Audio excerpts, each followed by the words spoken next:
परमात्म तत्व में प्रतिष्ठित आराध्य देव के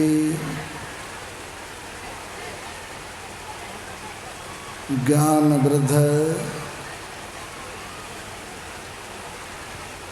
शिष्य पूज्यपाद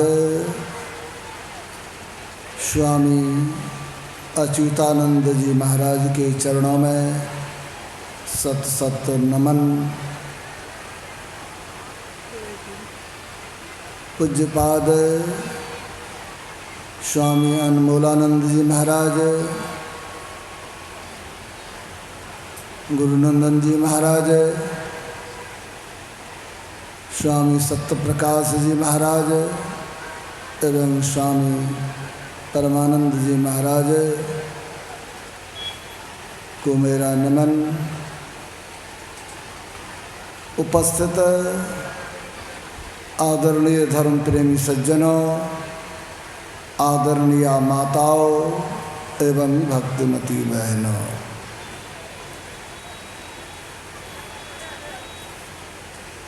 संसार में जो भी आए उसे अपने किए कर्मों का फल भोगना पड़ा। भगवान विष्णु के अवतार मर्यादा पुरुषोत्तम भगवान श्री राम, भगवान श्री कृष्ण, उनको भी अपने के कर्मों का फल भोगना पड़ा। ये जो कर्म का विधान है सबों के ऊपर लागू होता है। और अभी सुन रहे थे, जो ज्ञानी होते हैं वे अपने के कर्मों के फल को सुख से भोग लेता है। एक संत हुए लक्ष्मीनाथ गोसाई जी महाराज, उनके बारे में आया है उनको घाव हो गया और घाव में कीड़ा हो गया तो काटता होगा। वो कीड़ा जब उनके घाव से बाहर निकलता था तो देखिए ज्ञानी महापुरुष क्या करते हैं, उस कीड़े को उठाकर फिर अपने घाव में घुसाता था। कहता था तुम्हारा जो हमसे कुछ बाकी है लेना देना वह चुकता कर लो। तो ये ज्ञानी जो होते हैं वो उनके जीवन में इस तरह की बातें होती है। लेकिन साधारण जानो वो तो अगर एक कीड़ा सिर्फ शरीर पर चढ़ जाए तो उसको हटाता है नहीं, मार ही देता है। अंतर यही होता है। और अच्छा कहा, दे धरे का दंड है सब काहू को होत, ज्ञानी भोगे ज्ञानते अज्ञानी भोगे रोए। जो ज्ञानी होते हैं ना वो ज्ञान से अपने कर्मों के फल को भोगता है। तो संतों ने कहा कि कर्म के कारण इस संसार में आना जाना पड़ता है। हमारे आराध्य देव ने कहनी कृपा की, विविध भांति के कर्म जगत में जीवन घेर फंसाता है। कहते हैं जो विविध तरह का कर्म है, इस कर्म के फल को भोगने के लिए ही संसार में आना पड़ता है। अगर हम किसी का कर्ज ले लिए, किसी का कुछ बेईमानी कर लिए या शुभ कर्म हुआ तो हो सकता है उस कर्म के फल को भोगने के लिए कहीं उनके यहाँ बैल बन के आना पड़े, उनके यहाँ कुत्ता बन के उनकी पहरेदारी करनी हो।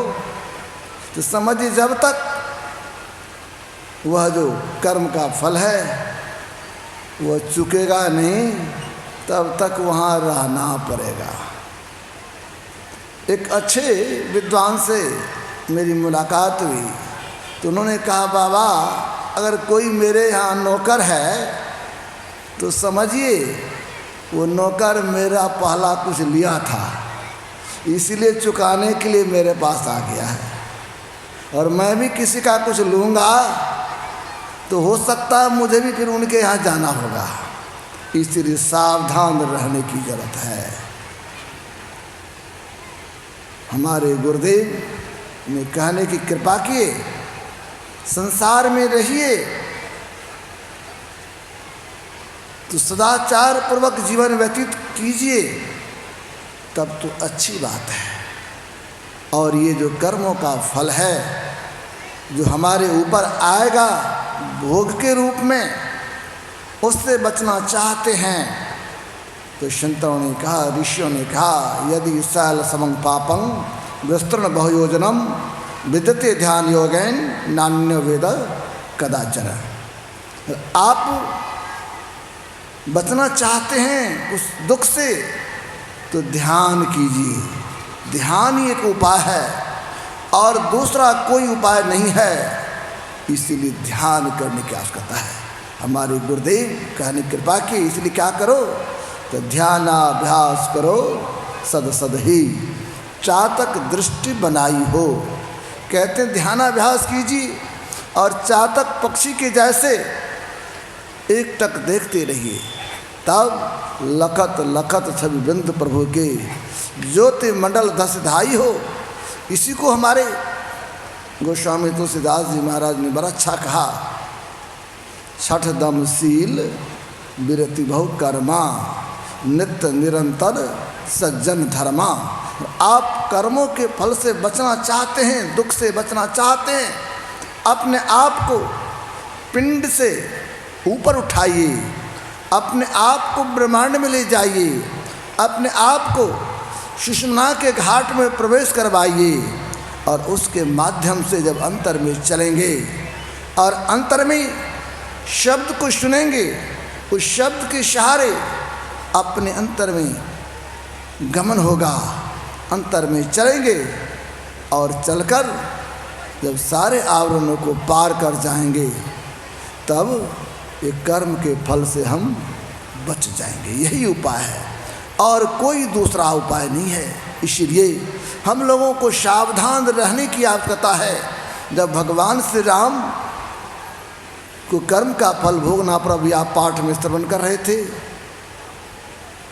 जो उनको भी अपने किए कर्मों का फल था, जिसके कारण वे जंगल में आए, जिनके कारण सीता हरण हुआ, ये सब प्रमाण है। इसीलिए जो महापुरुष होते हैं उनका जो जीवन होता है वो हम लोगों के लिए शिक्षा के लिए होता है, हम लोगों के लिए अनुकरण और अनुसरण करने के लिए होता है। गुरुदेव तो कभी कभी मौज में कहा करते थे, देखिए युधिष्ठिर जी महाराज सत्यवादी थे, झूठ नहीं बोलते थे, लेकिन भगवान श्री कृष्ण के कहने पर, अभी हमारे श्रद्धेय स्वामी सत्यप्रकाश जी महाराज सुना रहे थे, जिन्होंने हमारे लिए आचार्य श्री के पास वकालत की। अच्छी बात है, सही में वकालत की। और भगवान श्री कृष्ण के संबंध में गुरुदेव कहते थे, वे भी खूब बढ़िया से वकालत किए युधिष्ठिर के सामने। देखिए थोड़ा सा झूठ बोलिए ना, अधिक बोलने की जरूरत नहीं है, अस्थमा हाथों नरुआ कुंजरो कहने की दे रहा है। तो वकील तो वे भी थे और हमारे श्रद्धेय स्वामी सत्यप्रकाश बाबा भी हैं। तो ये तो सत्य के तरफ लेके चलते हैं, ये तो सत्य का प्रकाश लोगों को देने का प्रयास करते हैं, और जो सत्यजन होते हैं उनसे दर्शन करवाने का काम करते हैं, होना भी चाहिए। तो कहने का मतलब गुरुदेव कहने की कृपा किए, युधिष्ठिर जी महाराज को भगवान श्री कृष्ण ने कहा, उनके बहकावे में आकर अर्ध झूठ बोल दिए, तो जिसके कारण उनको नरक देखना पड़ा, उनकी उंगली गल गई, उनके रथ का पहिया जमीन पकड़ लिया। तो उनके साथ ऐसा हो सकता है तो हम लोगों के साथ कैसा होगा। इसलिए हम लोगों को सावधान रहने की जरूरत है और संत सद्गुरु के चरणों में अपने आप को रखकर ध्यान भजन करने की आवश्यकता है। इन्हीं में हम लोगों का कल्याण होगा।